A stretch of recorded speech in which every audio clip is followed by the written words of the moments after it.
And we'll call to order Longmont Housing Human and Services Advisory Board, Thursday, June 8th, 7 o'clock. Is there any public invited to be heard? Nope.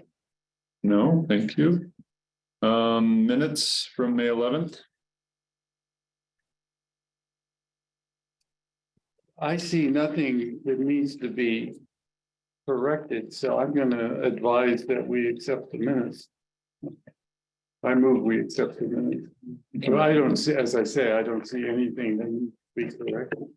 I'll second. All in favor? All opposed? Looks unanimous. Ruby. Next item is inclusionary housing snapshot, housing needs assessment and fee in lieu. Kayleen, is that you? Hi, yep, it's me. All right. Well, welcome. Thanks for having me. I'm just gonna share screen Yes. to present. And then you can look at the agenda and also if you need. Kayleen, do we need to look at the oh, it's included in the PowerPoint. Okay. Sorry, my computer is moving a little slow here. All right, can everyone see this Yes. ginormous PowerPoint?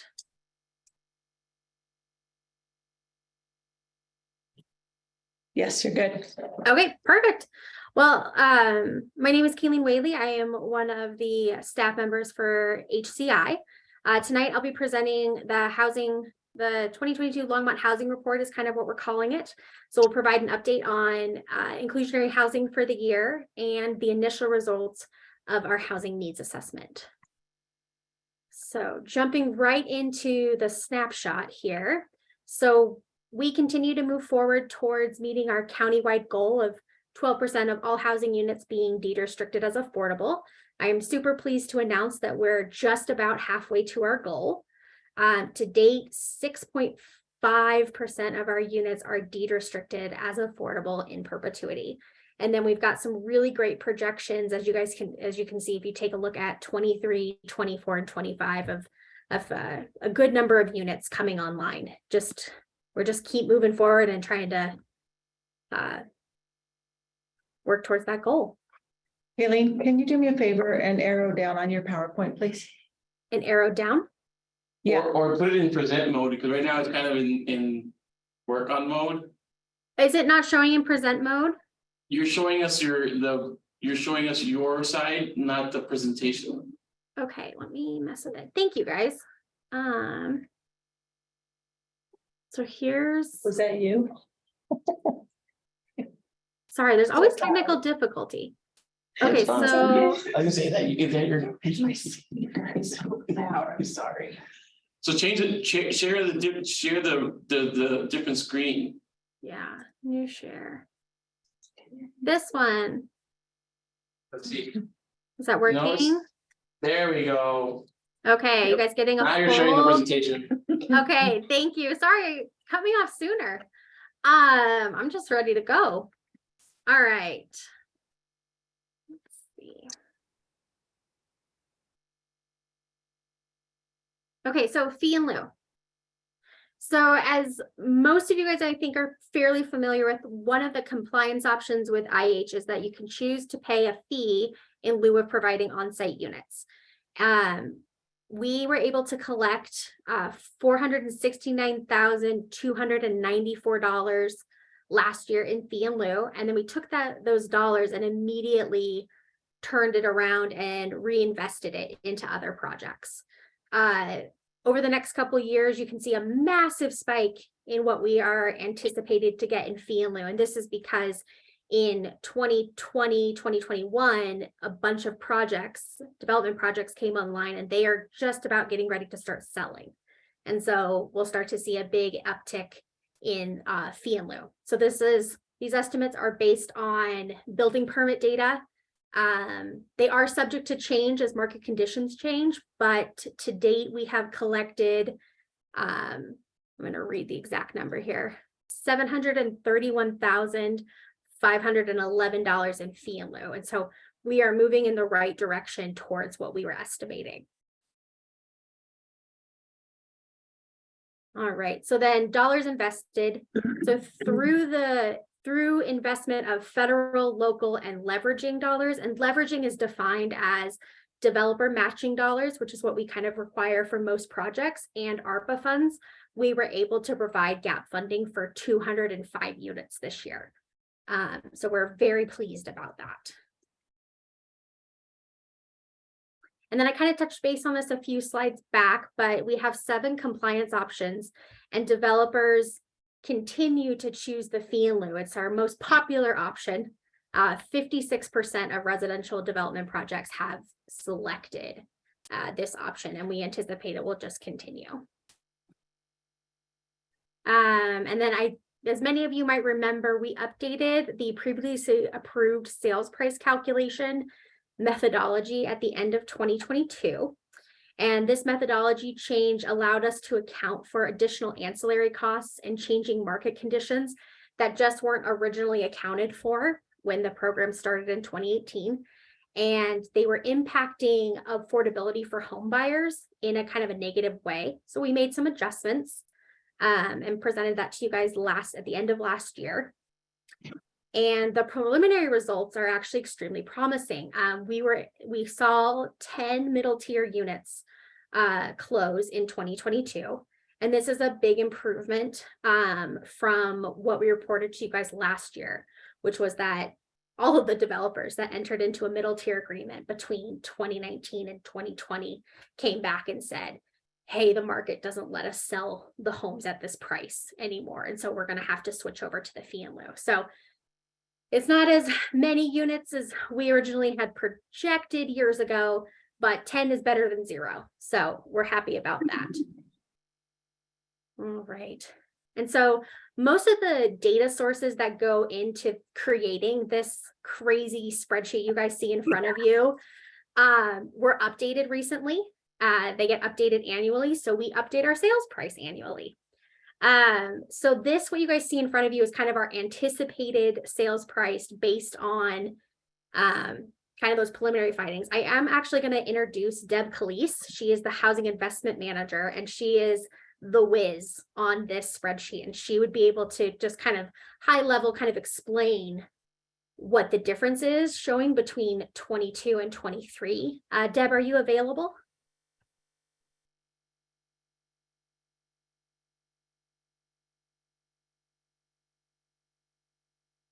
How about now? Can you hear me okay? We can. Yes. Okay, great. Sorry, I'm having a lot of technical difficulties today. Yes, so hi folks. Glad to be with you this evening and seeing the progress that the team has made in this past year. So sales prices, it's going to be interesting to see how this goes carrying forward.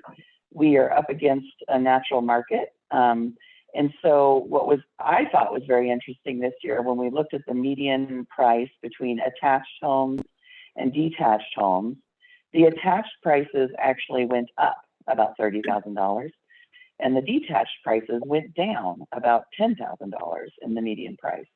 What we believe that to be is probably, usually the simplest answer is probably the answer, which is that the prices of attached homes are just naturally lower. And so as our prices go up in detached homes, getting a product for almost $200,000 less is attractive to people.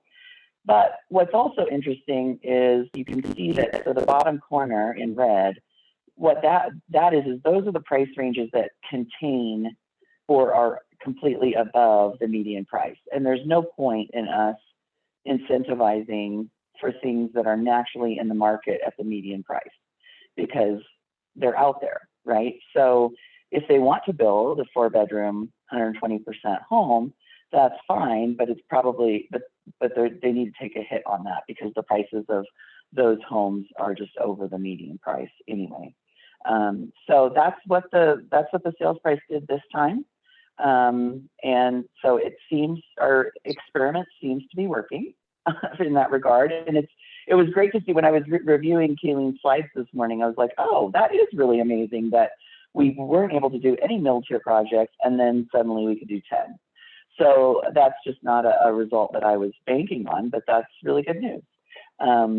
So if you guys have any questions about the sales price, I'll be home for the whole presentation, and we can certainly go over those later too, if you would like. Thanks, Deb. I appreciate it. All right, so that actually concludes IH snapshot. And we're going to jump into what people are most interested in, which is our housing needs assessment. So we have received the draft for our assessment, and this assessment was conducted by Root Policy Research out of Denver. And this assessment evaluated Longmont's demographic and housing market against 5 comparable cities and 1 county across the region. Then they went ahead and conducted a very specific needs assessment within Longmont. And so tonight, this is not all of the results. That the report is actually quite lengthy, but these are kind of the big highlights, the critical things, the things that we felt that this group would be the most interested in. Okay, so if you take a look at figure 1, it shows the age demographic in Longmont, and then figure 2 is going to talk about what's happening in the region around age. So probably no surprise to this group, but Longmont's population is aging. There was a increase in seniors by 76%, and then we saw a decrease in working age residents, mostly between the ages of 45 and 54 years of age. And then figure 2 shows that we are not different than any of our comparable cities. Our age profile is very similar to the rest of the region. So then they took a look at race and ethnicity. Figure 1 shows that Longmont's population has remained relatively stable since 2013, with minor changes among non-Hispanic white residents and Hispanic and Latino residents. I kind of take this as Longmont is gentrifying, but at a slow rate, which is, I think, kind of a good thing. Much slower rate than probably other jurisdictions that we would see in the area. And then figure 2 is showing that Longmont and Lafayette have the highest share of racial and ethnic minorities in our region. So then we're taking a look at income. Median household income in the city increased 19% from 2018 all the way to 2021. So lots of people got some raises in the city. Household income distribution is being shown in figure 1.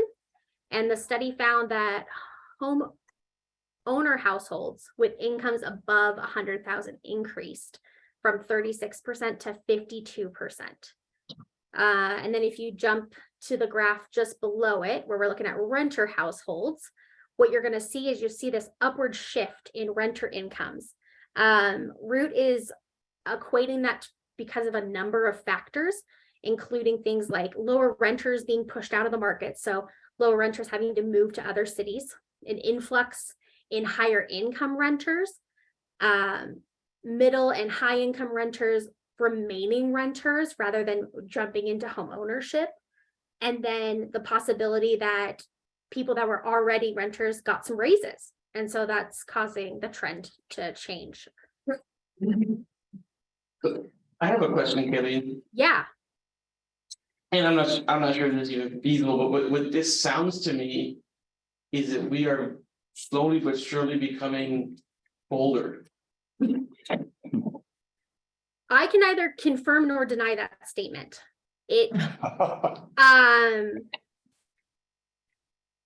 There are some trends. There's some speculation that there are people and businesses from Boulder that are coming into Longmont, and we're seeing some shifts and changes that have us mirror Boulder Yeah, well, as well. But the increase in higher wage earners, I mean, and then the slowly gentrifying. the gentrification. I mean, that's exactly what happened in Boulder years ago, right? a decade ago or 2 decades ago, and we are now in that same path. Yeah.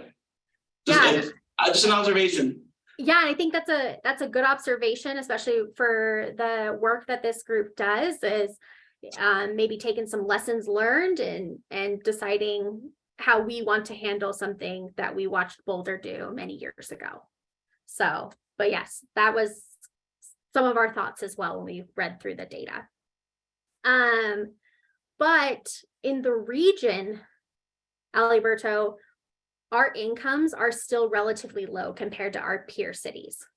So I can't say that we're exactly Boulder at this point in time, but we shall see. Okay, so then, Hey. oh yes. I have a question. Kayleen, you mentioned that you pulled some data that you thought this group would be interested in.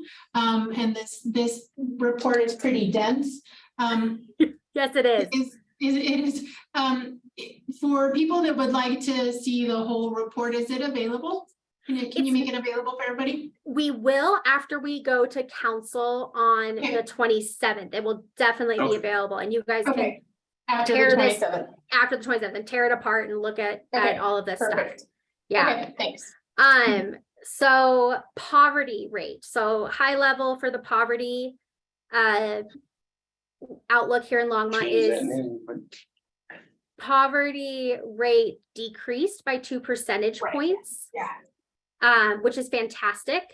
And then seniors showed a kind of having a stagnant poverty rate over from 2013 to 2021. We made this important to note because low-income seniors are at a higher risk of household instability and homelessness. And so when you add the factors of rising home prices and fixed incomes, this is something we want to keep a close eye on. And then the region does show that Longmont and Loveland have the highest rate of poverty compared to the peer cities that we did examine. So on poverty, Kayleen, did Root do any? Did Root do any caveats? So for example, 2020, 2021 was in the middle of the CARES Act, and so folks were getting checks. Right, and they were getting, so I'm just wondering if that impacted, because to go from 11 to 8% in basically 3 years is a pretty good jump. Yeah. Yeah, that's if a community is dropping their poverty rate, but if it's inflated because if the poverty or deflated, I guess, because of the extra funding that's coming in from the government, then I'm not sure how good of a picture this is, right? Does that make sense? Yeah, no, that makes sense. Let me step out of the camera for a second and pull a copy of the report to give you the source data. And that might help answer your question a little bit better. Yeah, I mean, and we can definitely ask Root if the source data is not like making it extremely clear. Let me grab it. It's here right next to me. Exactly. So there's all this. Well, the ERAP wouldn't count against the poverty rate because the ERAP doesn't go to the person, but all those childcare check, those child credit checks, those would count. So they go based on income? They go off, yeah, poverty is all about income. It's not about, it's all It's not about, about housing status. no, it's about income. Okay. That whenever you see a poverty rate, it's about, it's income, yeah. Has nothing to do with ERAP or any other type of thing. So they look at what the federal poverty, and so what they're saying there is 8% of the community lives under the federal poverty rate, which is a lot lower than AMI. So let me ask Root Alberto that. Yeah, I'm just wondering if they took that into a case. I think that would skew the numbers. I actually, If not, then I think a 3% drop in the poverty rate is amazing news. yeah. It was something that I didn't catch. I would just kind of equated it to the work that Longmont's been doing and the county, the region's been doing. But you might be right, and that would make me a little sad that if that was skewed, but I will find out for you. All right, back to our super dense data set here. Okay, so the next set is looking at the market analysis. So we look at rentals and home ownership, and it is showing that gross rent in 2021 was $15,538. And that means that someone has to make about $55K a year in order to be able to afford that rent. It's not surprising to us that Broomfield and Louisville have the highest rents, and that Longmont and Loveland have the lowest, but it's still high. So. Yeah. Mhm. And does it say, so that median rent is all bedrooms, right? So it's kind of like, just like a, Yep, it looks at all the bedrooms, and then this Okay. next slide, we're gonna get into the actual bedrooms and how the bedrooms look, okay, how that scenario plays out. So wow. rents for all units, regardless of bedrooms, increased over this period of time. But some positive news is that rents for bedrooms that are between 1, 2, and 3 bedroom remain relatively stable. But we did see the larger units, those 4 and 5 bedroom places, those rent premiums did increase over that time. So then home ownership. So for sale home prices rose 16% between 2020 and 2021. I was pretty shocked by that. And then the median home price for a single family increased 177% since 2002. So that's pretty shocking. And then multifamily, which we're defining as townhomes, condos, anything attached, that increased 164% since 2002. So prices of homes just keep going up.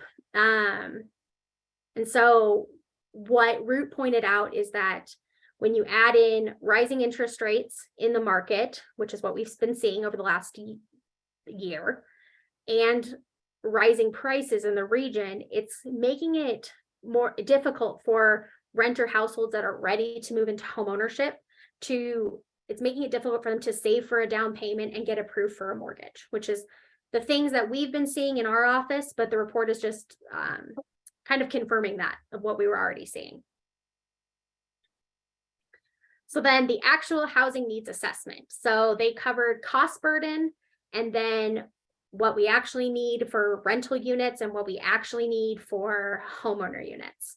And so if we take a look at figure 1, it is showing that cost burden renter households, they increased. So we saw an increase in renters that are cost burden between 2013 and 21. We saw that increase for those that are making about 35K a year. There was an especially steep increase you can see on the graph for income, like households that are making between 50,000 and 75,000. That raised from 36% of those incomes being cost burden up to 51% became cost burden. And then if you jump down to our chart that shows home ownership, you see an increase in cost burden homeowners for those that are making above 75,000 a year. So, but then you look at us in the region and we look about the same, where the region is saw an increase in cost burden and severely cost burden. So that's what we're seeing, is everyone is struggling a little bit. So then what we actually need, these are how many units we need, where our focus of units needs to be. So collectively, we have a shortage of 2,173 units for renters earning less than 50% AMI. And Root did work closely with me in particular to understand how IH plays into this. And that number, that shortage is after IH is accounted for and the work that we're doing there. The largest rental gap is for households below 30% AMI, which is something we kind of expected. And then in the for sale world, if you look at figure 2, Longmont has a definite need for houses that you can afford to buy at 80% AMI. But the need is actually persistent all the way up to 120. So it's not concentrated at just 80%. It's moving well beyond what we traditionally would call affordable into that attainable realm. The undersupply is the strongest at households that earn between 80 and 100% of AMI. So that's the most difficult to find affordable home ownership, and that's where we need quite a bit of assistance. But we could benefit from homes all the way from 80 up to 120 is what it's showing. All right, so then fee in lieu.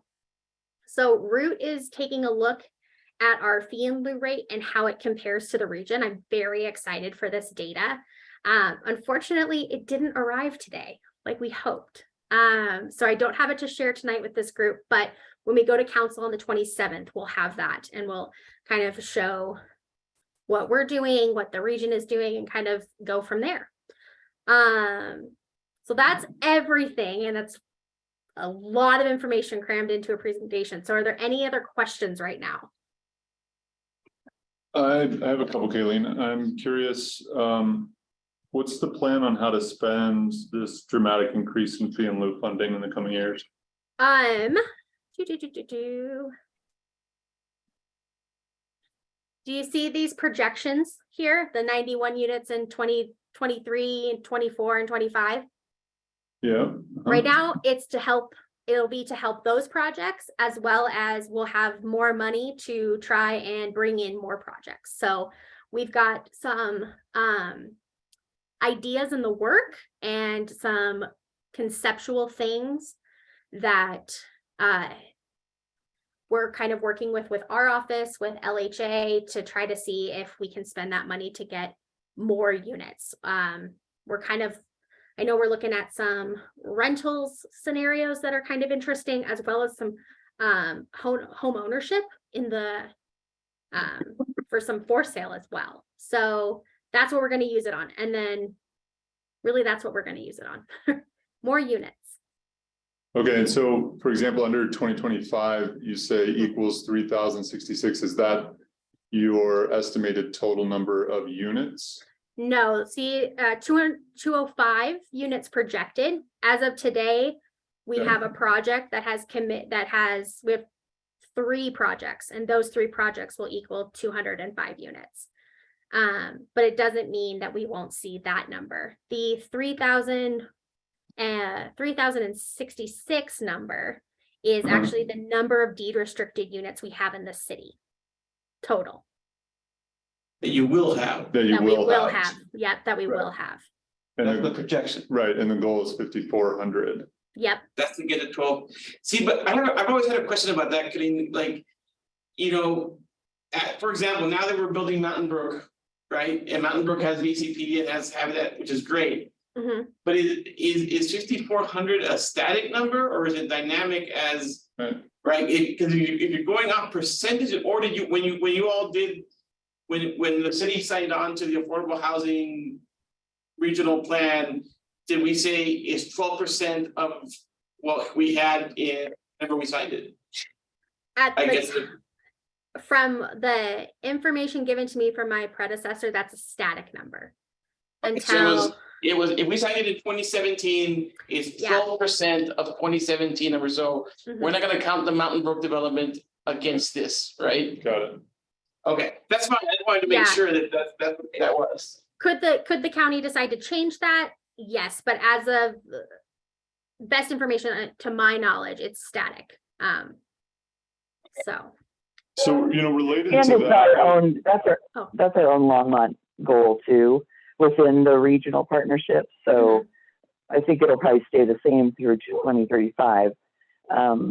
Will Prop 123 may come in and things, there's a lot unknown about that. What we'll do after that, there's a lot unknown about that. But yeah, otherwise it would just be a target we could never reach, Yeah. Right. So I'm kind of curious. I mean, some of the housing people this board talks to, they seem to think that in the future, the biggest obstacle toward affordable housing units is going to be the availability of land. And so while fee and lieu sounds like great on the cash reports, like it also means that land is getting eaten up more that's not being allocated to affordable housing. So I'm sort of curious what the possibility is of spending some of that money in securing land for developing affordable housing. So one of the primary ways that we do spend that money, it's the easiest way to spend it, is through land acquisition. So we have done projects where we help a developer like a Habitat or another agency secure the land, which lowers their cost. And we do that through our competitive awards that we do each year. So I think we presented on those awards, a few months back. And we use the Affordable Housing Fund, this and part of this fee in lieu collection to give those competitive awards. Your question about infill development is an excellent one. And it is actually something that we are starting to have quiet conversations about, is when you start to see more infill. So we see like homes being demoed and turned into something else, into another type of home. Would they pay an impact fee? And we use that impact fee, so a fee in lieu, and reinvest that into other projects, or what would that look like? So those are internal like conversations I know I've had with the planning director of how we would do that. But right now, at least through 2025, we're not quite there yet. We still have land to develop and projects in the pipeline. But that's a very astute observation. It is something that this office is kind of thinking about and trying to figure out what we would do then. And we do have an IH requirement for like rehabbed properties. You're probably seeing some more, and in other areas that old hotels are being bought and turned into, studio and 1-bedroom units, that sort of thing. So we do have some of that, and also other units that maybe were market rate, but they want to rehab them and they need money to do that. Well, then we end up getting to put a deed restriction on that property to have some deed restricted affordable housing attached to that as well. We're going to have to get more creative, though. You're absolutely right. I have a question. Yes. I'm fairly new to the board and you guys are throwing around fee in lieu Yeah. like all over the place, and I'm not familiar with what that is. So in this, like the most simple definition, could you just give me a breakdown of where that fund comes from and what you guys are able to spend that on? Yeah.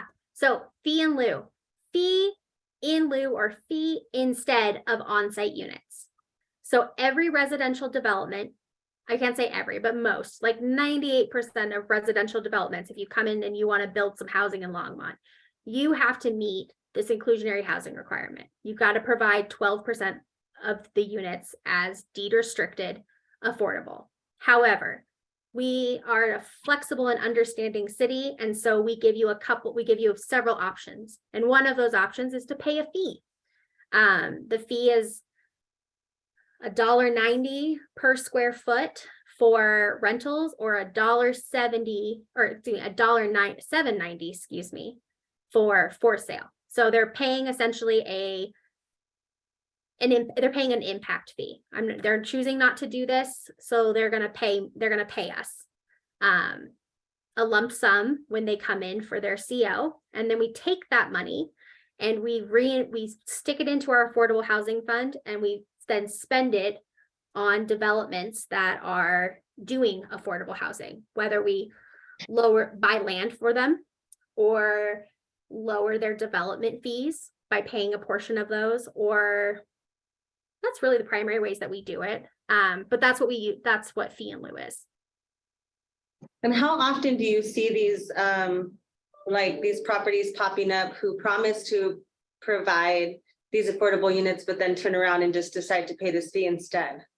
Is that common, or? Not, I thought 56% We're doing these. yeah, so right? Isn't that what you said? That 56% choose. So the way this process starts is when a city comes in to get a development permit, right, or permission to start building, I'm involved in those conversations from the get-go. So we sit down and I say, this is your requirement, choose from your options. And so they choose very early on whether they're going to pay the fee in lieu or do on-site developments. And so by the time that they actually get permission to start turning dirt, we've been talking about this for well over a year, what they're going to do. And so I don't see people, I see very few people when they're about to start moving dirt, switch their plan.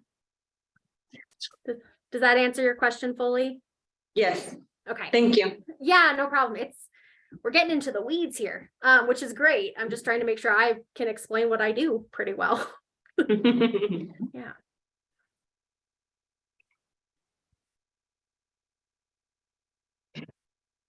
Any other questions from board or staff? Oh, Deanna, there you are.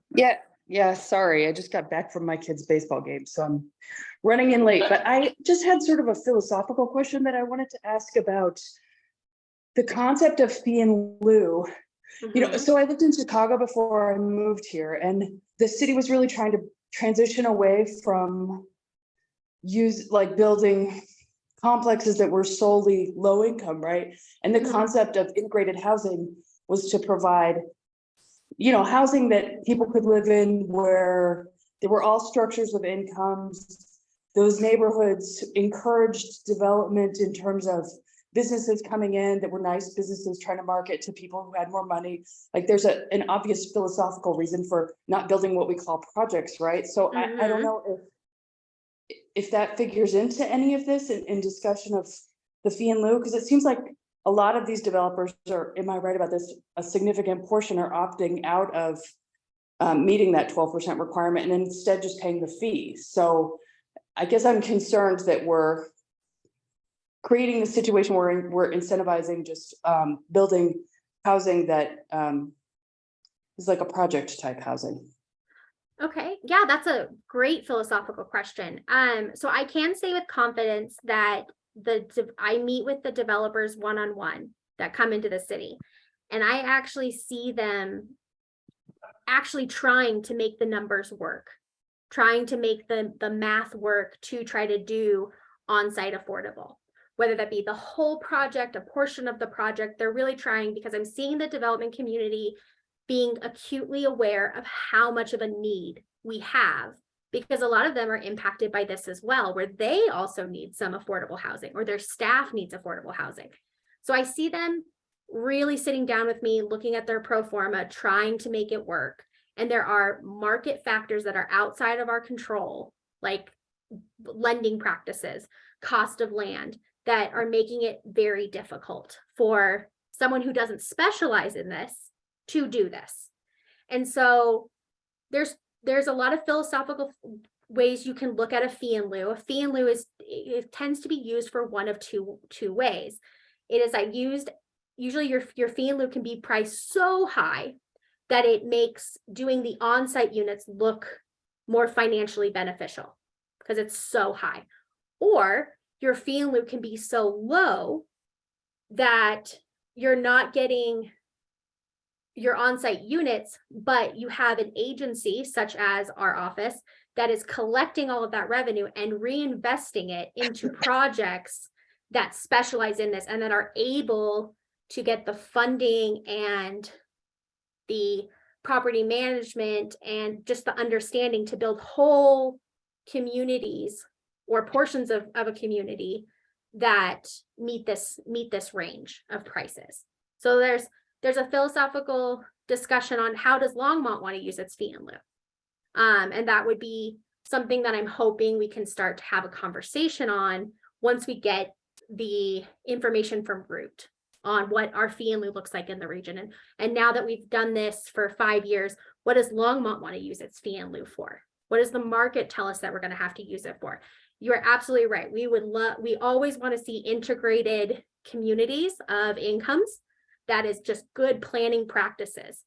And we just have to find that balance where we still encourage development while also still getting our units, while also dealing with that outside factor of what in the world is going on in the market that we can't control. And so, great philosophical question.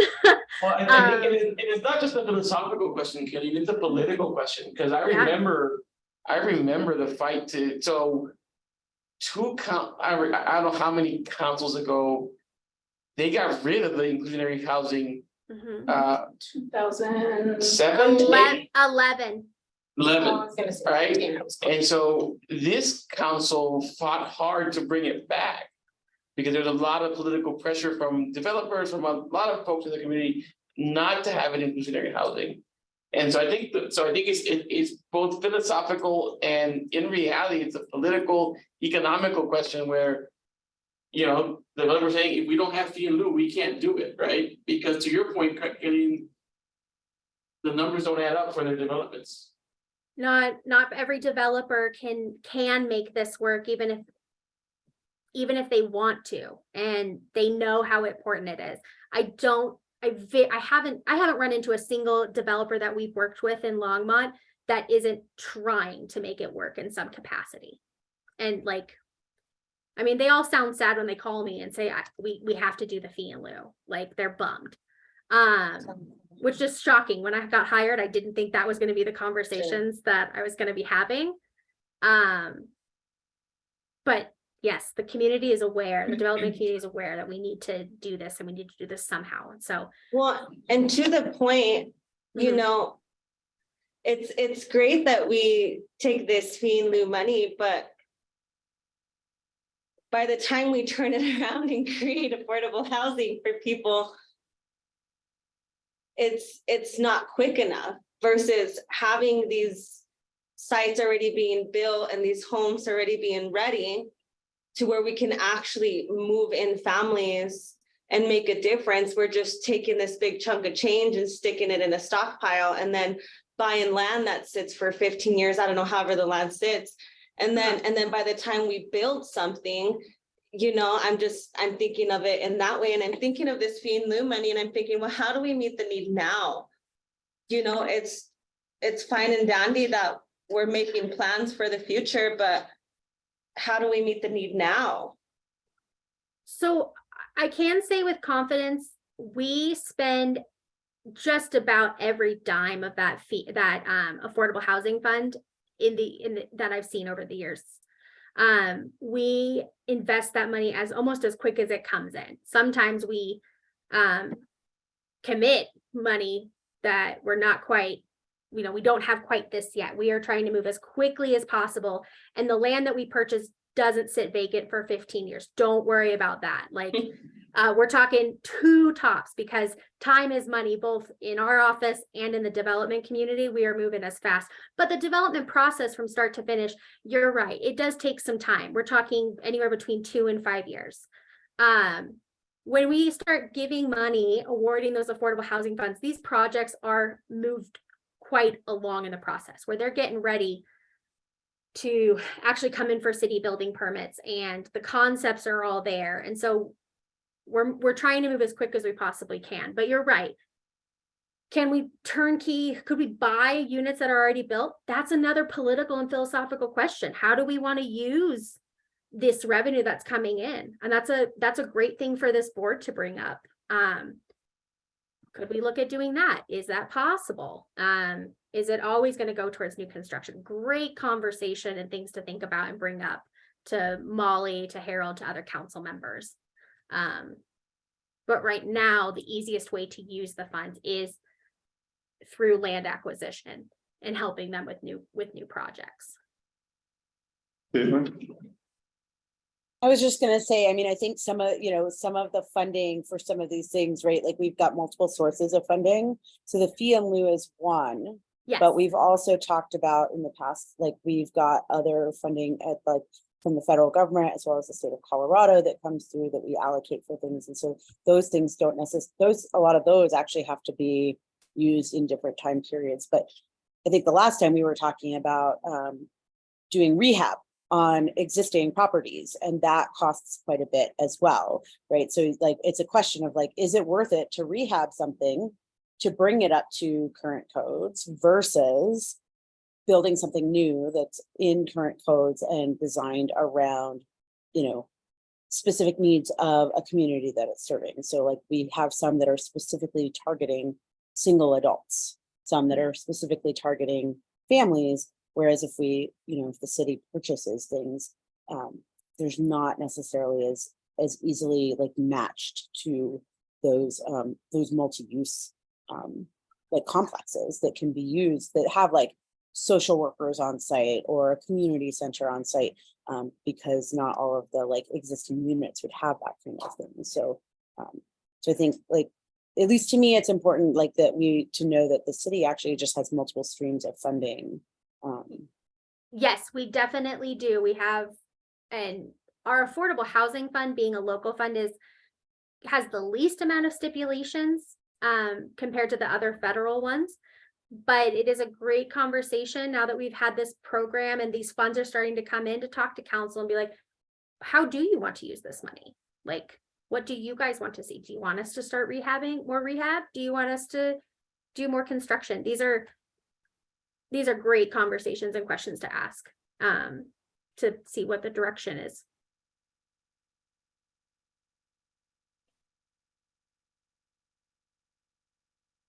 I have a general observation.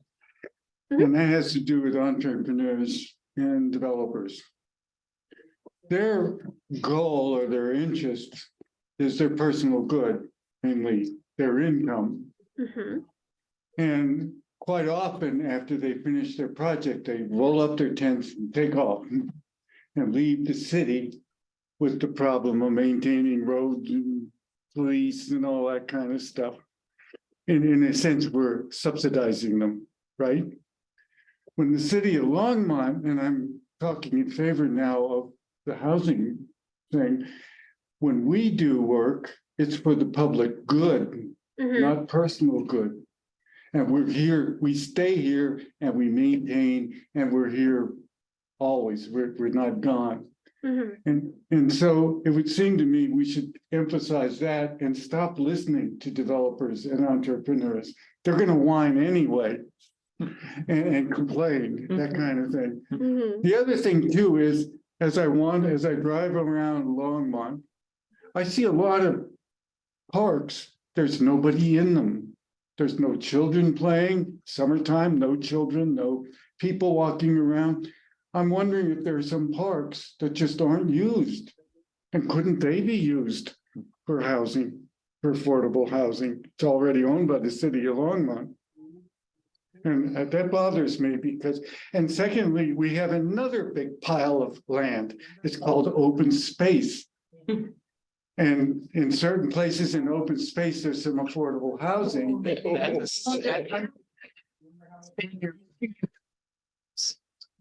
Community is a big part of it. That's lives in Boulder County. Yeah. But I'm just saying, I agree with you, but I can tell you that the politics don't work. Yeah. The amount of money the county put into the open space. yeah, I would rather it's money spent by the city for affordable housing, or hoping that instead of making a certain percentage of a development, affordable housing for Right. developers, because what they end up doing is building the expensive stuff and forgetting about the affordable stuff. They have to build it first. Interesting thing. I mean, I can't make a speak to this, but I would say, I mean, the city doesn't build anything. So I think we don't have a construction company that Right. actually doesn't build in. No, They right. they partner with, so I think we have to find that middle ground. We have to work with developers because they're the ones that actually do the work. Well, I agree with you. I'm just saying their motives are quite different than the city's. Sure. One is the common good and one is personal good. And Those are interesting. And how many units do we ask to be affordable? Like, what's the total amount of units that are 12%. typical? If they're building 100 units, 12 of them have to be affordable. Affordable. Okay. So, So does Yeah. does do you require that they build those affordable housing units first? Well, this is the conversation that we're having, right? Because the One option, of the options. that's one of the options, mhm. right? So they can do fee in lieu. so does the fee we acquire on those 12 units, is that enough to build 12 units? That's a great question. So the fee we collect is actually on the total units of the whole development. So if they're building 100 units, I'm charging that fee on all of the units, all market rate units, not just the 12 that they're required. And is the answer, what we're collecting high enough to build one unit or purchase and rehab another unit? I can't The answer that. And equivalent. yeah, that's something I asked Root to do. to Okay, tell me. Uh, Because that goes into the conversation of what is that political and philosophical question of what are we trying to do with our fee in lieu? Are we trying to make it so high that it actually entices the developers to build on-site units? Or are we trying to collect just enough of it where we can replace what the developer didn't do? That, yes. So, yeah, I'm very excited for when that fee in lieu result comes in and we can have lots of more of this conversation because it's been racking my brain for months. Like, what are we trying to do with it here? What is everyone else in the region doing with it? Boulder's fee, I know, is so high that they don't get large subdivisions like we do here. It's just the developer chooses to build smaller units. And they have a land problem as well that mixes into it. So there's a balance, like too high of a fee in lieu could produce no units. It's just, it's a balance. It's a math equation that has to be balanced. I saw another question. I'm sorry. Yes. So you said that this fee in lieu information is coming in, and if this is information that you think would be covered in there, I'm curious about, at least if you have a sense of it, is I've heard that, essentially doing mixed units, it can just generally be more expensive than some of the, so we've looked at some of the funding and grants and loans and stuff for some of the developments that are really focused on, say like, 30 to 80%, right? They cover kind of that middle ground. They don't cover the lowest, but they're not doing fully market rate housing. And one of the things that strikes me is that a lot of those end up, because they're doing, 75 units rather than 15.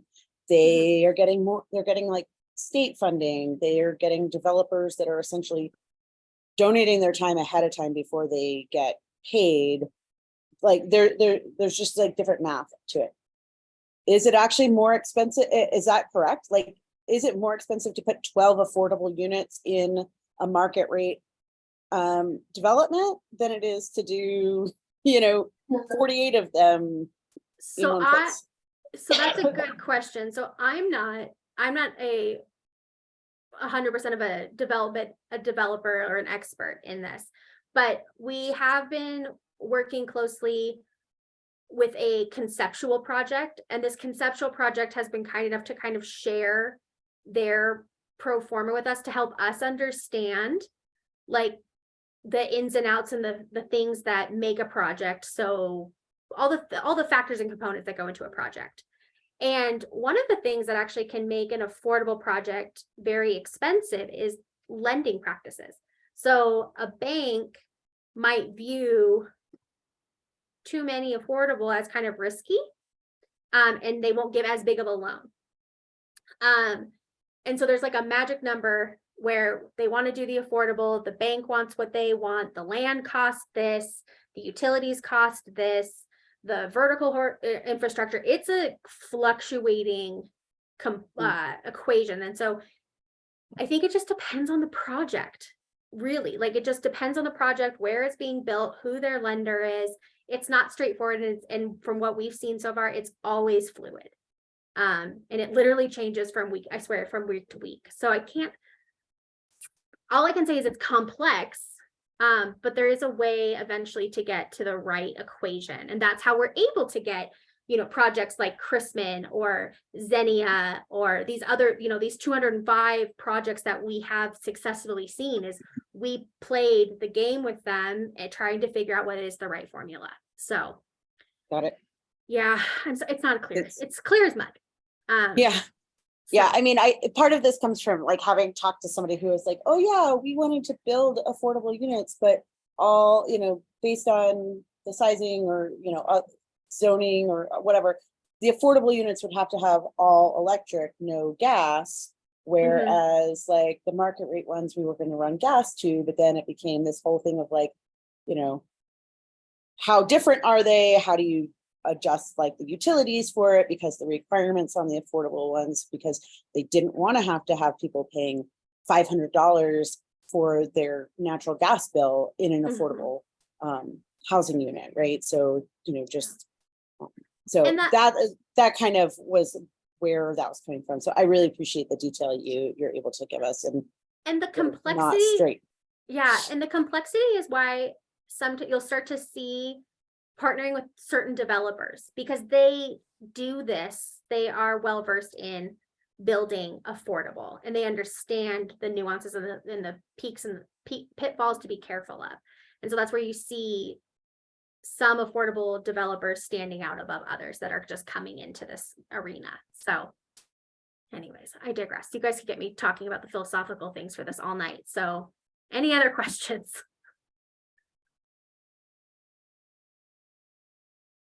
Thank you so much for that. Appreciate it. Thank you, Yeah. Gina.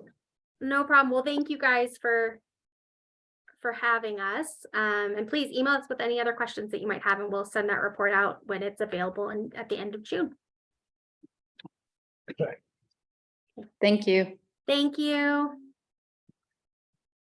All right, next agenda item, site visit reports, Alberto. Yeah, let me share my screen and share some interesting data that I got from my site visit reports. I did these on my own. We didn't have a board member come with me.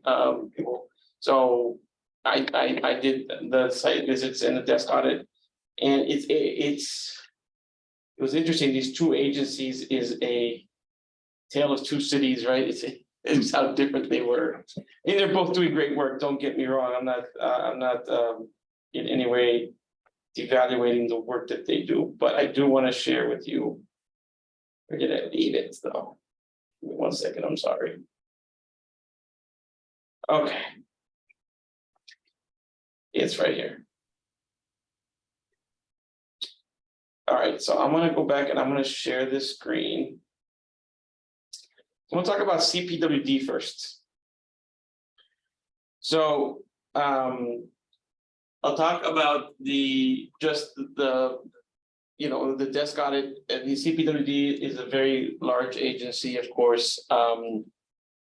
They serve Broomfield, Boulder County. And they do great work. They help people stay in their homes as long as possible, right? To independent living, try and reduce barriers for those that are living with disabilities. They provide navigation, information and referral. They do a lot of wonderful work in the community. What's interesting about their board is 51% of the board has to be somebody with a disability. They continue to struggle to get racial diversity in the board, and we talked about that and the challenge and then their commitment to it. But 51% of the board has to be somebody that could be with their clients. And we talked about, we had a conversation about what they've done as far as diversity and inclusivity. One of the things they've done is hired more bilingual staff. So they have a bilingual person that serves both Boulder and Longmont. She's available at, to make different appointments. In fact, what's interesting is I walked up there because they're right here on 6th and Main, and there was a Latino gentleman, and I was talking to him in Spanish, right? And he was like, I guess a comité had sent them over, and he was trying to get an appointment to get his to apply for his Social Security benefits, right? So he's an older gentleman, can't work anymore. And so they do a lot of wonderful work in the community, and they have increased their bilingual staff. They've also invested more into their language line and to ensure that they have, because not just Spanish that's out there, right? So that we have a Nepalese community, we have other communities that are coming up. And so they've done that. And they shared with me, I asked both agencies, I asked for the demographics. So it somehow did not get into the packet. So I wanted to share it with you all. So these are the folks that they've worked with. You can see that of the folks, so they don't always, not everybody responds, right? A lot of these are voluntary. But of the 184, 26 were Latinos, 91 were blank. So almost, yeah, that's almost half. Said, we're not going to tell you race or ethnicity, right? But you can see that they serve a decent size of Latino population in Longmont. You can see their income, and again, 128 left it blank, right? And these are all voluntary, so they don't have to. And you can see some of the disabilities. Overall, they are delivering a services that is needed. They are, again, and they're trying to improve. In fact, when I asked that question that a lot of the board members ask is, how could Longmont partner better with you? And many times the answer is, well, we need more money, right? So that's a very, and they talked about, we want more bilingual staff, and we need more money for it. So, but they're, as far as the DESCOT is concerned, they are a very well organized. They've been around for years. They're a very professional organization, and I had no concerns about, how they run their organization. I don't sure any questions for me on CPWD, but overall, I was very impressed by their organization and the work they're doing. We did talk about, so I've done a lot of information and referral, and we did have a lot of conversation about what that means. So it's one thing to say to somebody, hey, Robert, you should go to this agency, right? That's information and referral, but a true referral is, hey, Robert, go to this agency, and then I follow up with you or the agency to say, yes, Robert came by and he filled out an application. Right, and so we had a really good conversation on what a completed referral or a closed referral looks like. It's not just you should go and apply. It's, oh, I checked in to make sure that you actually followed through and did apply or did get the appointment or whatever. You can't, I said, because you can't do, once they've applied, it's out of your hands. You can't do anything, right? That's if you're applying Social Security, then it's in the Social Security Administration's hands to see how their case goes, right? You can't do anything, but you make sure that they actually apply, right? You check in with them to say, hey, Robert, did you actually go to SSA and apply? Or do you need any help in applying? So we had a really good question about that. So that was CPWD. Any questions or thoughts on? I've been looking at the results there on the screen there, and about half of them are blank. Well, because it's voluntary, Robert. Oh, it's voluntary. Yeah, they don't have to share nobody has to share their information with you if they don't want to. Well, you can't do anything with that information, right? No, unfortunately, yeah, because nobody, it's a voluntary intake form.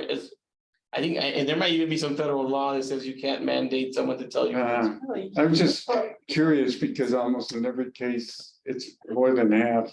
Yeah. I was just wondering whether it had to do with the questionnaire that people don't want to answer it. It could be. Or they think their privacy will be invaded if they give an answer. Yeah, I'm just curious. All sorts of reasons why people don't want to answer it. It could be a question that they feel worried about sharing their ethnicity and thinking about immigration status or whatever. It's so many things it could be, but yeah, they don't have to share it. Yeah, but you assure them that the information is. Yeah, I'm sure they do. Yeah. It still doesn't do it. Still doesn't do it. Yeah. Do they provide long-term case management to like wraparound? They don't do. They're not case managers. So it's just kind of referrals and They do a lot. resourcing. Yes, they do trainings. They'll do This application. They'll do work, but they're not. I don't think they provide a lot of long-term. They're more, if they do case management, it's pretty short-term just to get them connected. Right, with the different longer-term resources. And then they also have, again, they do have these ongoing support groups where you can get, peer navigation.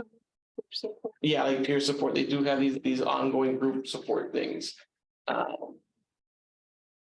But I could ask too. I could follow up with them and ask. Yeah, because I just think about the resource. There's so many wonderful resources and opportunities for folks, but some folks just really need that assistance in like navigating that process. And it's more than just a referral or just an applicant, because there's always some type of obstacle that they're facing that discourages them from continuing forward and so on and so forth. Yeah, I think, yeah, for the That's most part, one thing that we don't see yeah, very much of in our community right now is that that long-term case. long-term case management. So I think they're more on the shorter term, get you connected with, Yep, or they'll connect you with this, with the senior center who does provide longer term case management, right? yeah. They're kind of that entry intake level, not necessarily the agency that will see you through everything. It's just like, you're new, I'm gonna get you connected. Resource and referral. Yeah, they're much more a resource and referral Okay. agency, but I can check in with them. That's. And then I wanted to share. Too, and I don't know how to share this. I'm gonna share. So then the other agency that I did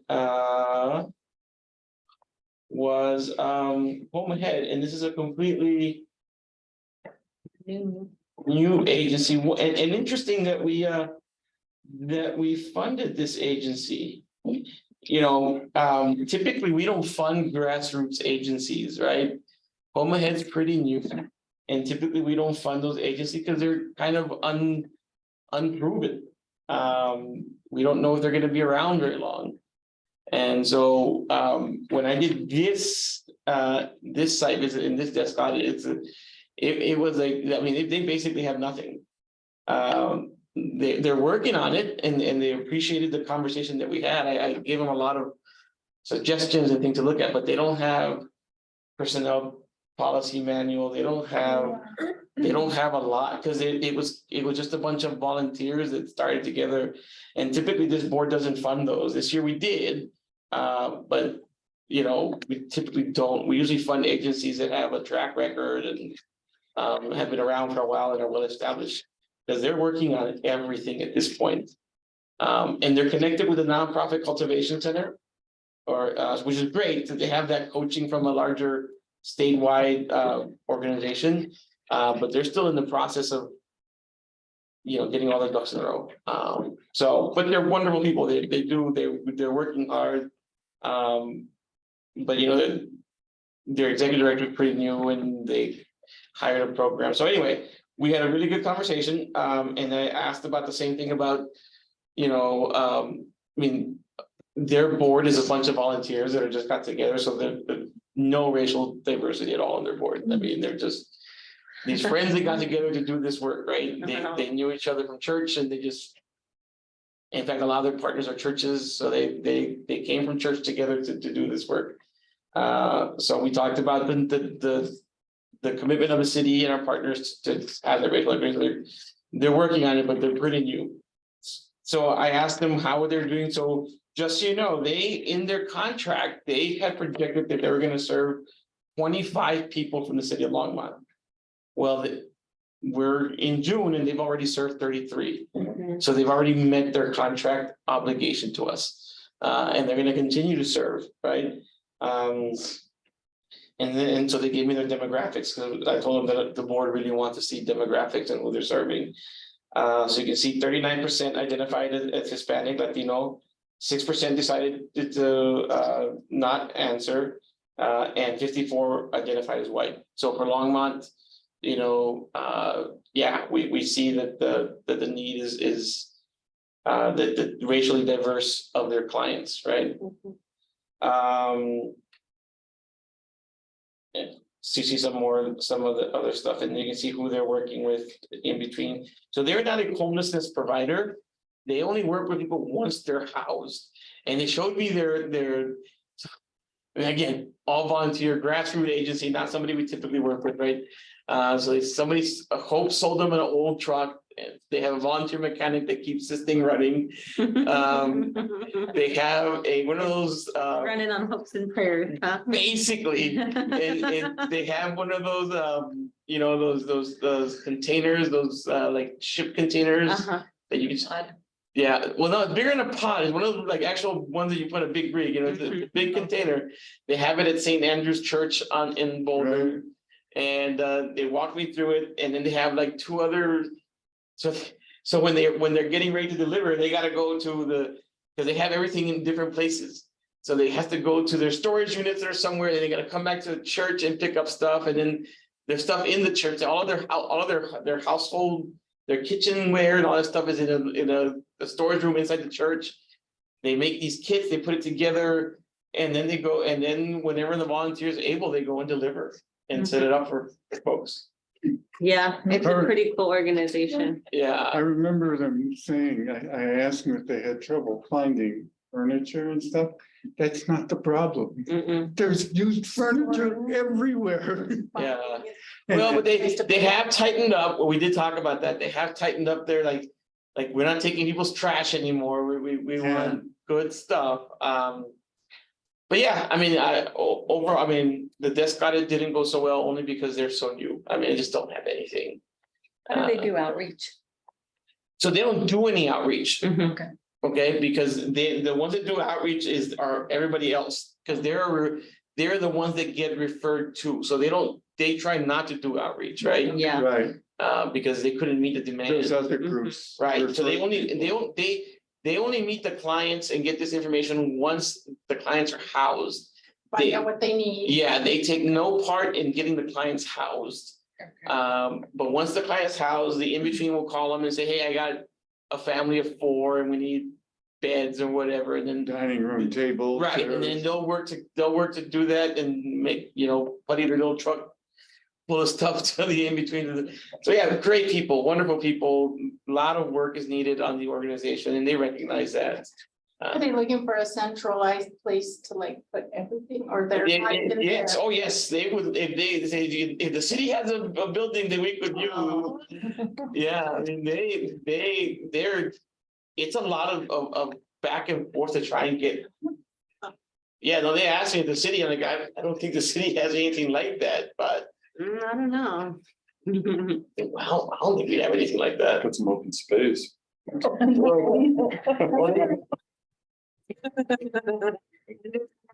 When you build something. Well, I've never heard of a resource like that, and I actually have referred to them a few times as well. And they do truly provide Yeah. all of the basic necessities for families who are moving out of homelessness and single adults. They do take donations, right? You call them, that's a whole other route, like you let them know, they'll come look at it, and like he said, really good used, like donation stuff that's in good shape. And then also, what was I gonna say? Oh, and if you think about it too, it's like a double, right? Like they're providing these things to families who are leasing up and becoming housed, but also like you think about all the waste and good stuff people would have thrown away, right? And it's actually being repurposed and reused. Yeah, so, yeah, again, my heart said, great agency, I am concerned about. But one of the things is they have connected with the National Furniture Bank system. And so they're hoping to get some guidance from them. Because if you're gonna be a sustainable agency, you gotta have procedures and policies and you gotta have these things to be, if you're gonna be around for the long run.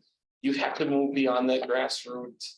As wonderful as grassroots are, if you're gonna be a sustainable agency, you gotta take that next step.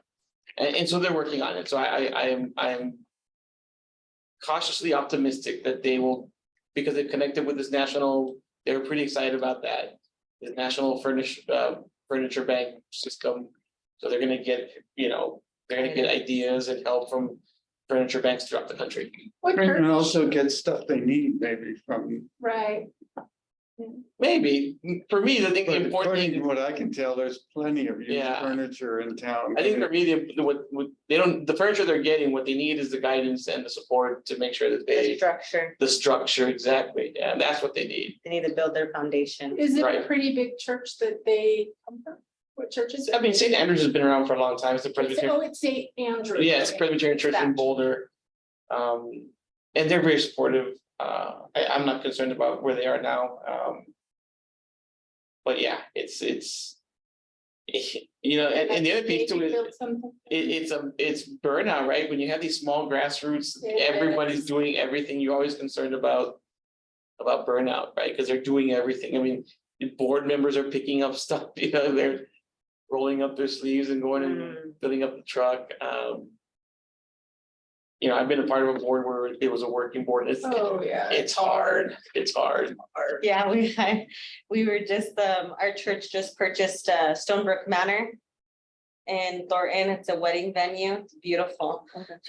But that's what we've been doing. And, like the board members are Yeah, working and everything like that. it's So hard and it can lead to burnout, but overall, I thought they are, no question, they're doing good work. They've already met their contracted obligations, and they're gonna continue to do it, so. You know, I continue to encourage them to, hey, get your infrastructure in order, get your board governance, get your, all of that stuff in place. I know too, they were after a while, I think after they started to realize like, hey, we're not gonna be able to do it just on, you know, what we're doing it on. They did start pushing a lot of the organizations that are referring to them Right, to pay. start paying and Yes, they helping did, out. a good point, And- they did talk about that, And EFA actually opted out from referring to them for now. yeah. So they are making Paying that. to refer? Yeah, Well, I there's a think small just fee. get like a small fee, just so Oh, that that it makes could sense. help out. Cover Like if gas we're gonna be costs. sending all these people, you know, and our organization we did help with furniture, so we're trying to figure out a way, instead of referring them to Goodwill and doing vouchers or paying for a brand new bed at American Furniture. You know, putting some of that funding in that bucket, so they are Yeah. pushing other organizations to help out as well. Yeah, I think that's part of the growth thing, is like, how do you create a sustainable model, right? And so, because you gotta pay for the maintenance of the truck, you gotta pay. So overall, What's the name of the organization that does nonprofit board development? there's a couple of this, What's the? I there's the can't community, think of it. CRC, Community Resource, it's in Denver. There's one here in Longmont. I know what you're talking about. It's like, it's not I worked coming. with Wild Plum. Yeah. I worked with- It's like a woman and her husband. So Nia, Wasnick, No, do you mean Intersector? You know, when Ken shoots, too, Ken does that too. Kind of thing. SVP, yeah, I don't remember if we talked about SVP, that might be yeah. Yeah, SVP is a great organization as well, Social Venture Partners, very good. I could check with her, and maybe they are Possibly apply to be one of their cohorts, cohorts that could really help them firm up. yeah, policies Yeah. and It's not procedures. E-for-all? No, social Social venture venture- partners. Social partner. Venture Partners, yeah, they've been around for a long time. Yeah, they've been, Okay. What about E-for-all? I think E4L does more like for profit, not nonprofits. Aren't they nonprofit? They are a nonprofit, but they focus on For profit. for profit. profit crazy, huh? But social venture partners could probably, I don't know what. Yeah, I could check with her and see if she, Yeah. if she. So those are my two for this month. Those are the two I did. Really good conversations with them all. They were so appreciative of the funding. I mean, they understood that, you know, that typically Longmont doesn't fund grassroots, so they're really appreciative of the funding that this board provided or recommended to the council. But yeah, it was, we had a really good conversation and they're working on it. But I think too, even if I hopefully, you know, even if something doesn't work out with this organization, I think the work and the difference that they made in the community, the money that we gave them, it was put to good use during the time being, so. Yeah, I mean, like I said, they've already met their contractual obligation, right? So I'm happy. When an agency meets their contract obligation by June and then still continues to provide services in Longmont, that's wonderful. Can't be more happy than that, you know? They said they've done what they said they were gonna do and they're continuing to serve. So. All right, those are my two. Thanks, Alberto. And sorry you didn't have a board member with you on those. Hopefully we can pull up the roster later down the line here. It's now the Liberto show going forward until. Yeah, that's right. That's right. Okay, so now we're gonna talk about the review of our Longmont goals and outcomes 24. So let me set the context real quick before I share this. So especially for our new board members. So as you all know, we are part of a collaborative funding process, right? So it's not just the city of Longmont. We partner with Boulder County and the city of Boulder. And as a collaborative, we created the three governments created 6 outcome goals that don't always necessarily fit perfectly with our our priority areas. And so what we've done since I've been here is we say, okay, those are the goals that folks are going to apply for, but we're going to share a document that shows here's how those goals connect to our priorities, right? And then was it last year or the year before, a previous board member, Brian, said, well, we want to continue to drill down into those goals and create and look at activities that we're really interested in funding. And so I'm going to show you now what came out of that work. These are we're going to go big picture to here's the activities that we are hoping to fund. Doesn't mean we don't fund other things, because we do, but these are the activities that we see that we really want to invest in. So I'm going to share again. Give me 1 second.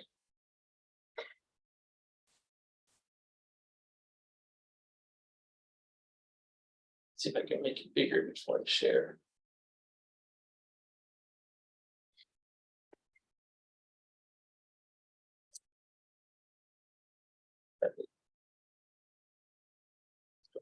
Okay, all right, so I'm going to share this. And it's in your packets, by the way, too. So I'll share it, but it's in your packets.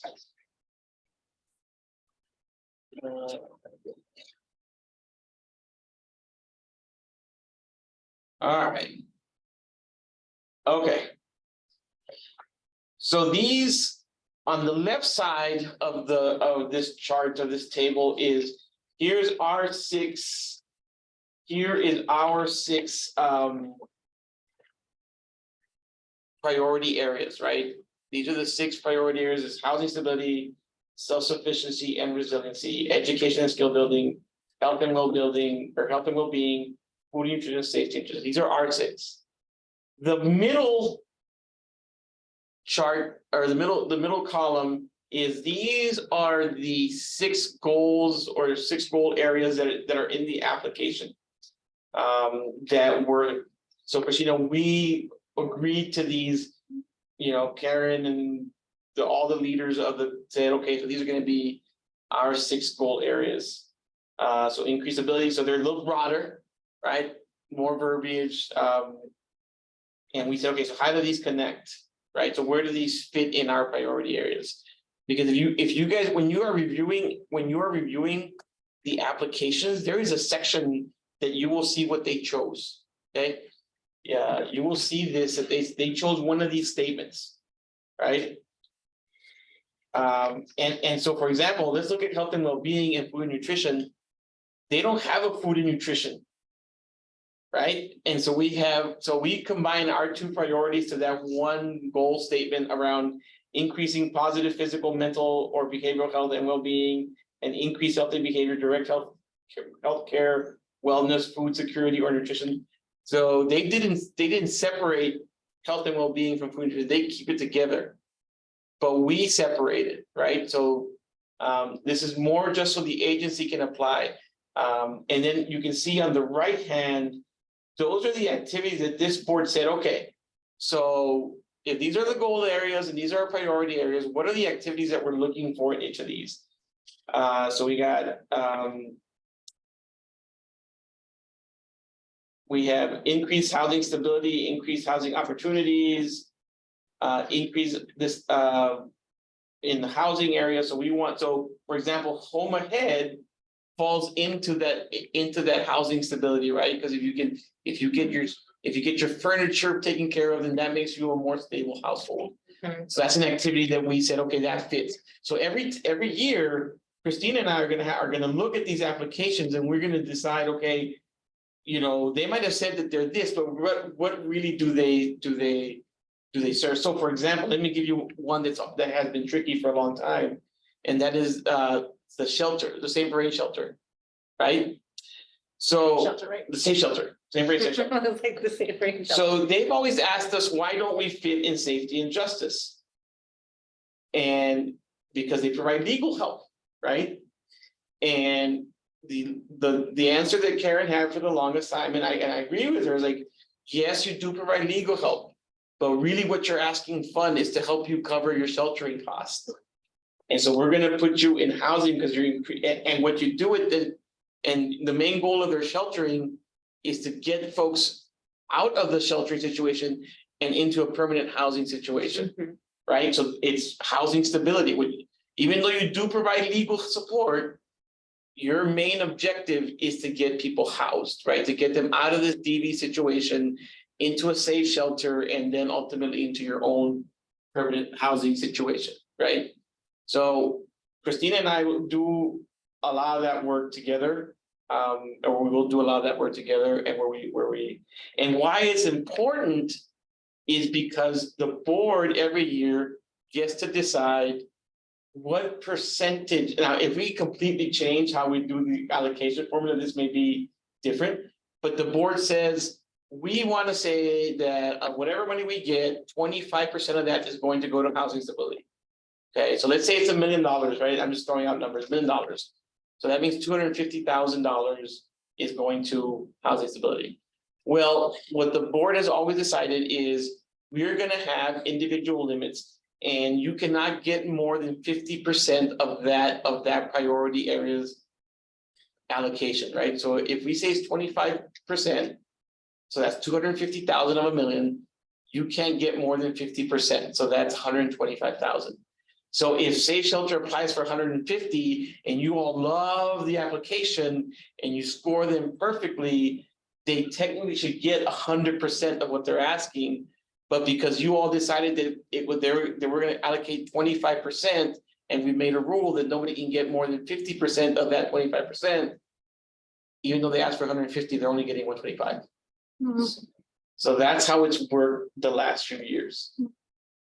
It can change, but that's how it's worked the last few years. And that's why these are important. Are there other organizations that fit into multiple categories? The Hour Center.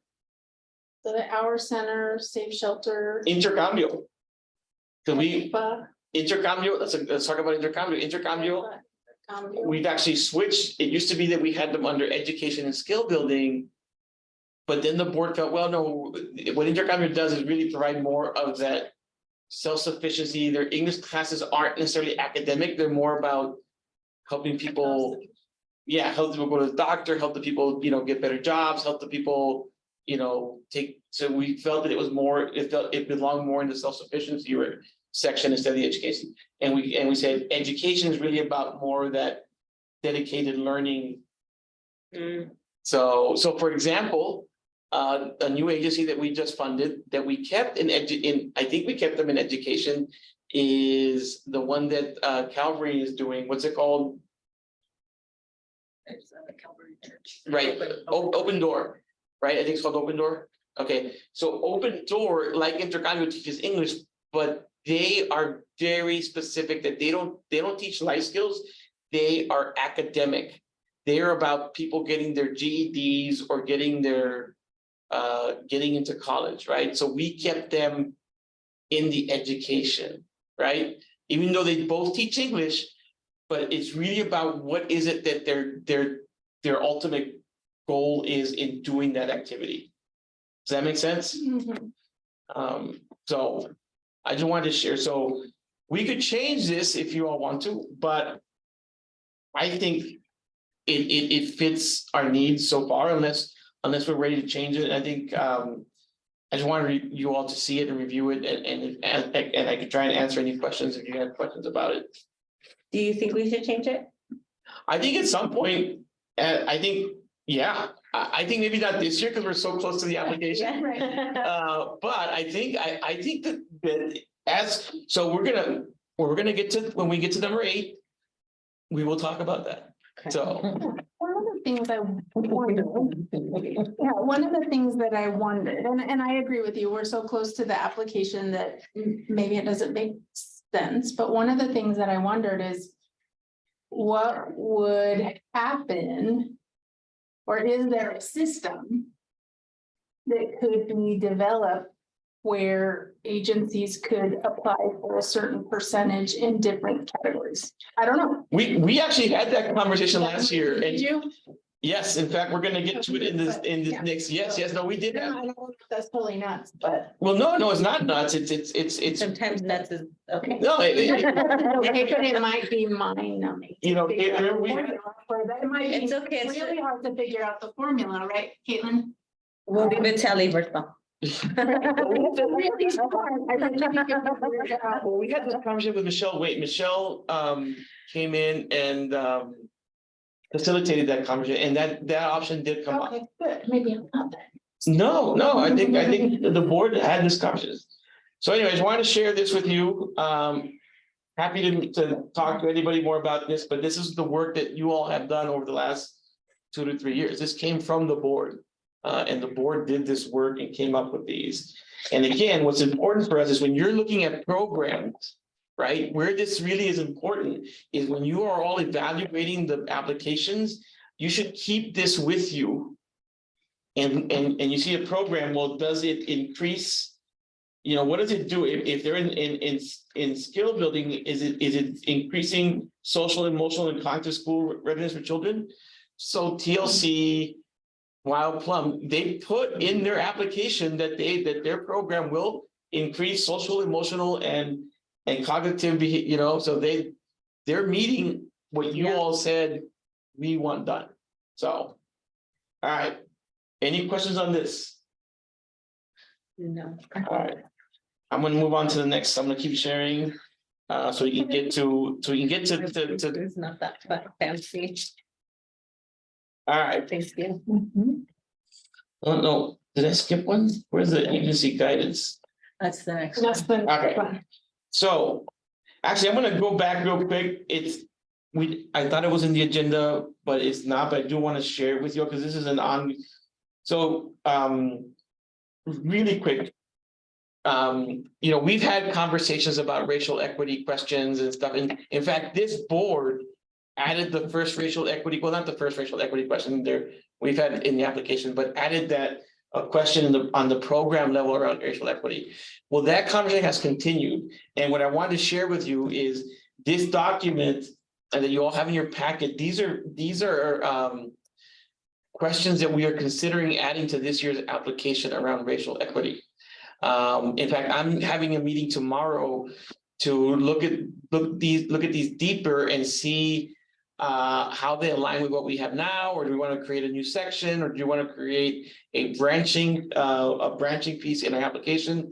Why that matters to you all is if we decide to move forward with these, again, it's a collaborative, it's not just our decision. If we decide to move forward with it, then we're gonna have to change the evaluation process, right? We're gonna change the evaluation form to make sure that we account for these questions. So I didn't necessarily want to discuss them tonight, I just wanted you all to see them and say, here, this is what we're looking at. And to again demonstrate the commitment that the Funders Collaborative has toward, you know, racial and equity and diversity and inclusion. So just want to share that with you, with you all. I have a question about that, Alberto. Whenever you bring up equity, diversity, inclusion, it says racial equity, diversity, inclusion. So is racial qualify the DEI altogether, or are we going to? So I think, no, I think this comes from the fact of the county, so the county's taking the lead on this in their application. Sure. The county, and so we're part of this thing called GARE, what does GARE stand? You know what GARE stands for? Government Advancing Racial Equity. So we're all part of this GARE nationwide project around advancing. We're not trying to diminish all equity, Right. But we want to focus on racial equity as it is a major component of determining, you know, just well-being. We're not diminishing it. We just want to make sure that it's out front and center. So that's kind of the purpose behind this. But like I said, you know, like CPWD, 51% of their board is people with disabilities. But that's just something the county is really committed to, and I think the city is as well. And we're just trying to figure out how we incorporate it into our funding process. All right, so moving forward, so we can get to the fun conversation, which is number 8, which Christina's going to lead. Let me just talk. So this is what came out. And I need to update it. So, so part of that conversation with Michelle, and this is where we had what you talked about, Christina, was we were seeing a lot of disparity, and we still see disparity. Some agencies asking for 100,000, others asking for 2,500. Right, and it's just so much disparity, and we had this conversation, and this is what the board, tasked me to create in this document around, what we assign each player, and again, this does change every year, okay? We do change what we assign, right? And then, but the board also wanted to give agencies, we wanted to share with them, like, hey, if you're thinking about what to apply for, here's the average request, right? And you can see housing stability. Housing stability is so different because it has and I haven't run the numbers for the 2023, by the way. This is from 2022 amounts, or from 2019 through 2022. But these are the average program awards per priority area. And you can see that skill building, education skill building take the biggest. That's just been the reality. But the board also wanted to give them our applicants, look, here is a high and here's a low.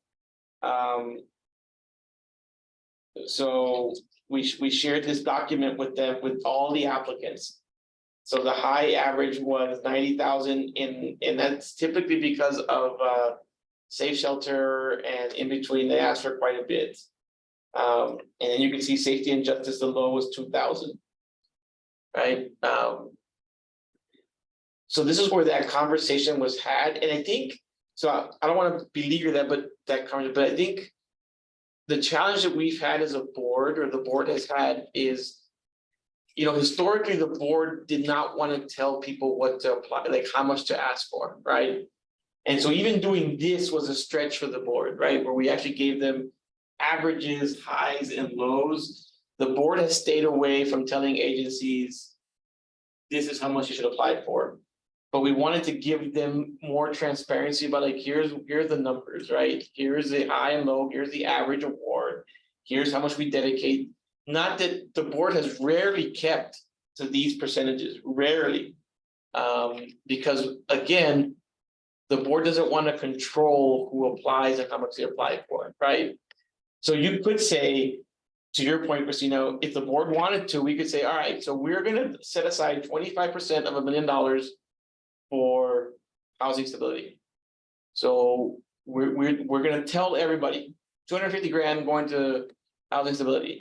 Then as soon as we're gonna make sure that everybody that money is spent, right? And or if we say education stability is gonna get 20%, so $200,000. Well, that means that usually education goes way over the 20%, right? So that means we'd be cutting funding for Wild Plum or TLC or the YMCA or the Aspen Center, right? That's why the board has decided never wanted to do that. It's something we consider, but the board has always kind of shied away from that. So I'm going to update this document with a new average to make sure the averages include 2023. This only had 2021 to 2022. But I want to just share it with the board so they can see this is how we're being transparent. What the board does get to choose here is how much of the percentage you want to go to the funding, the priority area. We don't got to do tonight, but it's something that we will be doing. Because that, unless we change the 50% rule, that's really important. We need these numbers so that we can set how much of one agency can receive in a priority area.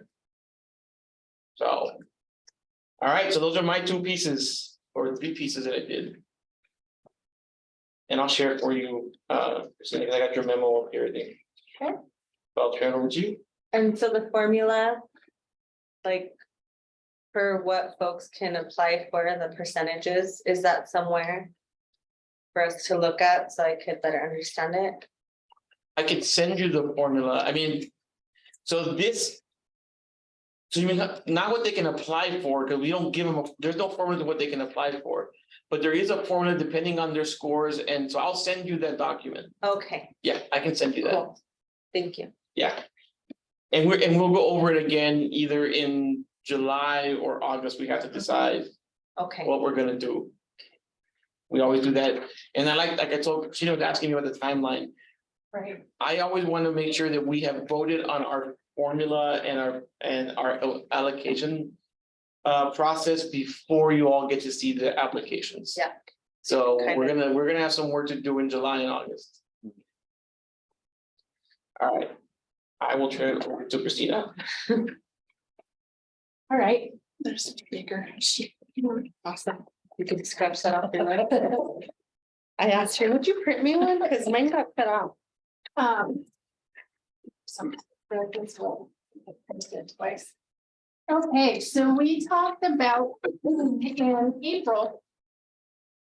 We talked about the opportunity to do some nonprofit engagement. To talk about exactly what Eliberto has covered. Things have really been the same for a really long time. And so I think that, you know, we might have the opportunity to talk about some of these issues that we might want to change. So with that, Eliberto, Brenda, and I met to talk about how we could start to roll that out. And so in your packet, there's a memo that has a draft of an email that we're going to send out to nonprofit leaders that have been funded before. And has some dates and times of these engagement meetings. So I know that when we met in our April meeting, board members talked about having some interest in being a part of these meetings. We haven't sent the email out yet, so we don't know which nonprofits are going to sign up for which sections of those, but wanted to get those out ahead of time because we know how busy. So wanted to put that out there. In addition to this, Eliberto and I are working on a survey. No, but if you want, I can. That we are going to send out prior to the meeting to just get a feel for what nonprofit, what individuals from these nonprofits might want us to cover. So what are some of the things that have really what's really gone well? What are some of the things that if they could change, they would? We don't want to set it up to say that, you know, it's a free for all. We want you to do it this way, exactly prescriptive this way. But we do want to take the opportunity to engage in a really thoughtful way. So what I'm going to show is draft form. It's a total draft. So it's all in lines and all that stuff. So it's just you. Like, excuse. We're still working. Let me share it. Let's see. But then we Some feedback is what. So, I think in general, Except for Friday morning. Okay. so I think in general, as Eliberto talked about, we want organizations to understand that we're part of a larger collaborative. And so making changes in a vacuum is probably, you know, wouldn't fare well for us. And so we want to kind of start there. But yeah, there really is the opportunity to talk about, you know, describe a time when the city partnership and in particular, the human services funding was most useful in your work. What changes could be made to strengthen that partnership? And then really looking into the future, what improvements do you think could be made? And how should Longmont Human Services funding respond to the shifting or emerging community needs. And then in your view, the top two human services needs. I think that'll give us some good information. I think so too. And so, yeah, as a reminder, these are gonna go to all our nonprofit human services leaders. Right. And the thought is that we would kind of segment in these different time slots, the organizations that are in safety and justice, and they would have their own separate meetings to kind of go through this process and get this information. So at the end of this, we would have some really robust data to then make the potential recommendations for some. Oi. That's thunder. Is it thunder really? I can smell the rain. So that we would have some potential recommendations to make for changes. So they're at the senior center, so pretty centralized location, pretty easy to get to for people who I just saw that lightning. And then, the fifth question is, what questions do you have about process, requirements, and expectations of the program? I think it's a good opportunity to really lay out expectations and to really view that in a way that works for us, in a way that isn't, coming down with a hammer, but in a way to say, this is what we like to see. Can you hear me? I have my glasses on and I still can't see. Well, we'll send this Yeah. once we. But I would like to know, like, what are some of their concerns right now, like as far as So what they're seeing in their organizations, I and kind of get a little bit. Yeah, we have conversations with the funders collaborative about, because I'm not the only one talking to nonprofits. I think Yeah, I think what we're hearing a lot of, and they reflect the general concerns of the community. So staffing shortages. Yeah.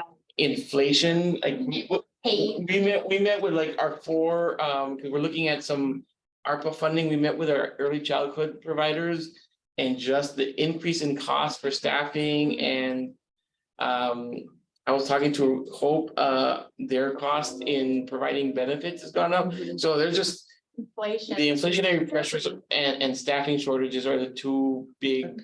to me. Yeah, as far as operational wise, of course, there's always growing needs. We're seeing more people that, like, we're talking that the family homelessness is going up. Individual homelessness is going up. There's all sorts of challenges that we're seeing. But on the operations side, it's really staffing and inflationary pressure, just to do their business.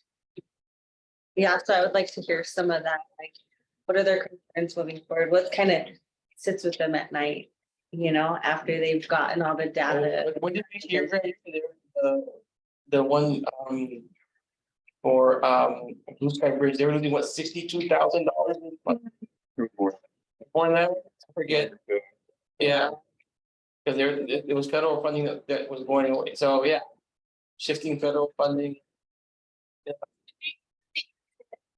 In your view, what are the two human services needs in our community? That doesn't quite get to what you're saying. Yeah, I In would your community or your agency. let's say your agency, because I think the agencies are gonna be grouped together as far as like the types. So probably, Like housing they're gonna say, if it's a housing group, they're gonna say, of course, housing. Well, but so what I'm hearing, yeah, what I'm hearing is. What Crystal wants to know is more around. And correct. Okay, so I guess the question I have for you, Crystal, is do you want to know about their operations and the challenges they're facing as organizations? Or do you want to know about what they're seeing as far as community needs are? So those are two different questions in my mind. Yeah, I think it's the inability. I think it's what they're seeing now, and when they look forward, what kind of worrying them, I want to get kind of a temperature check for the things that we don't see or hear, or that the data doesn't typically tell us. you know, I kind of want to get just a little bit deeper. I don't know how we would ask that, But right? maybe it's a B part of that 4B. And Yeah. so in your view, what are the top 2 human services needs in your community? And then a B part of that is what for lack of a better word, how has your agency struggled to Or maybe meet it's these needs or some something? top 2 needs in your agency, right?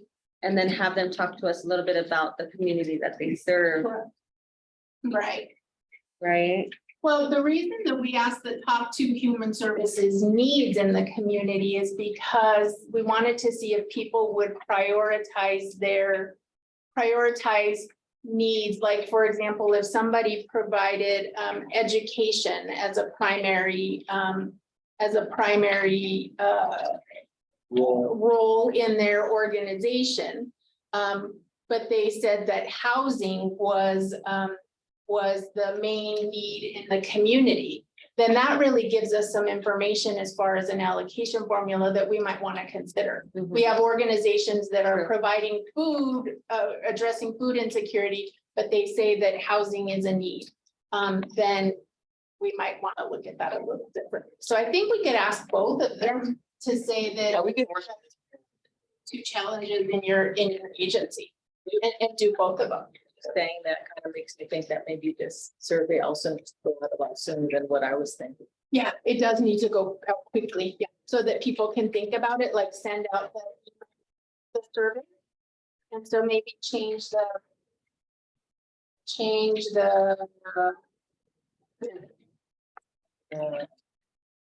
that you? No, it's just rain. It's just coming down hard. Yeah, you can send out the email and then send out the survey after that, and then I think you might have to send out the survey a couple of times. Yeah, I was thinking. To of make maybe- sure that people do it. I was thinking every couple of weeks. Yeah, so that, yeah. Reminder. I like that question. Any other feedback? Anything we missed? I think it's an awesome survey. Change? Thanks, I think it's great. I'd love to see the intel. I have kind of. My question is about, what about all the agencies that we don't fund? And why aren't they applying? Could we potentially send them a survey someday to say, hey, because the people we're surveying with this are sort of already in the family, so to speak, like they know the system, they know how to fill out the application to get the funding, but what about all the people who just haven't figured it out or don't have the resources to do it? We could send it out to those, if we can find their contact, we could send it out to those that have applied and not been funded. It's a good idea. I mean, typically, you know, we, the board, you all turn away very few people. Right. I think last year only 2 agencies did not get funding. The year before that, it might have been 2 or 3. So typically you all fund. You do a good job at trying to meet as much of the need as possible. But yeah, we could look back at that. Now, of course, there's other agencies that, you know, that don't provide human, like, for example, we don't fund the Humane Society, right? Right. Or we don't fund arts nonprofits.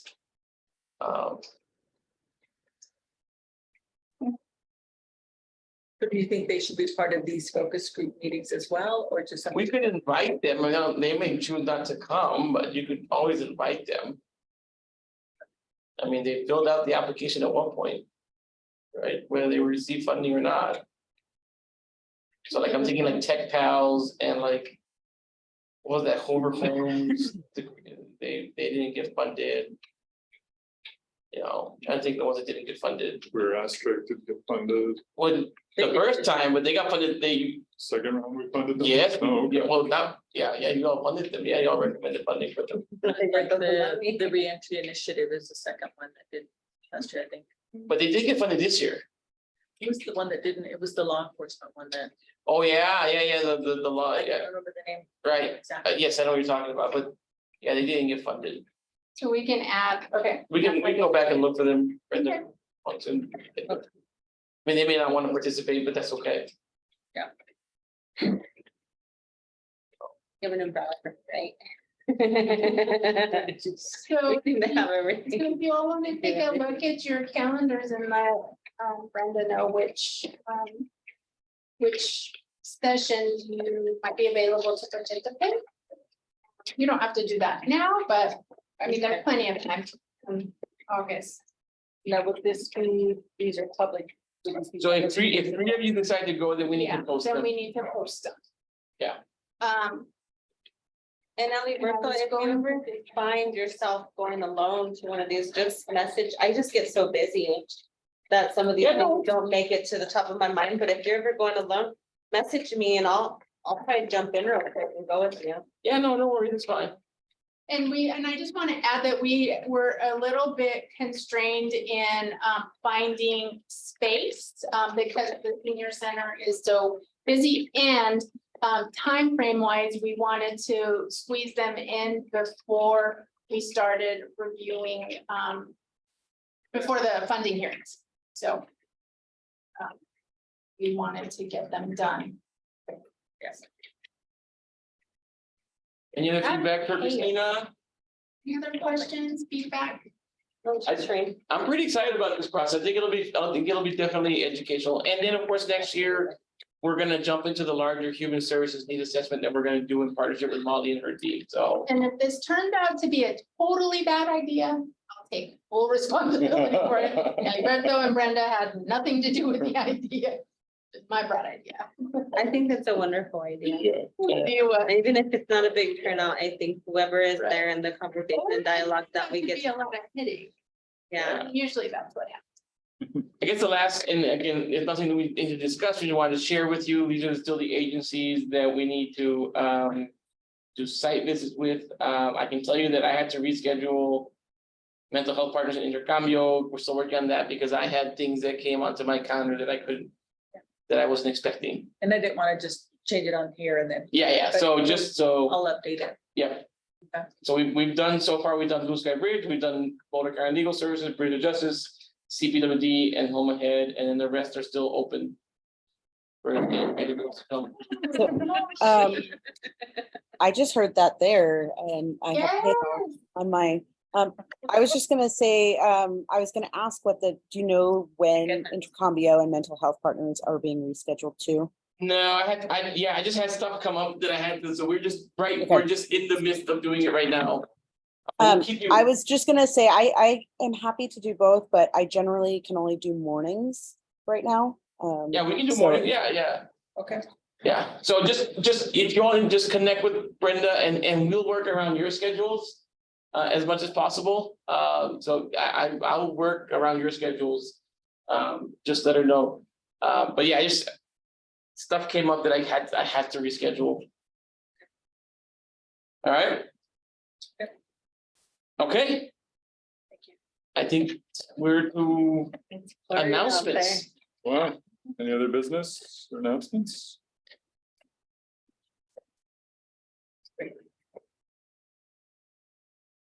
Entertain them. I move, we adjourn. All right. Right on time, 9 o'clock. The seconds. Wait a second. I'm. Yeah. All right, we got a second, all in favor, all right. All right, thank you all. Good night, everybody. Stay dry. I didn't park underneath the garage. No, I parked,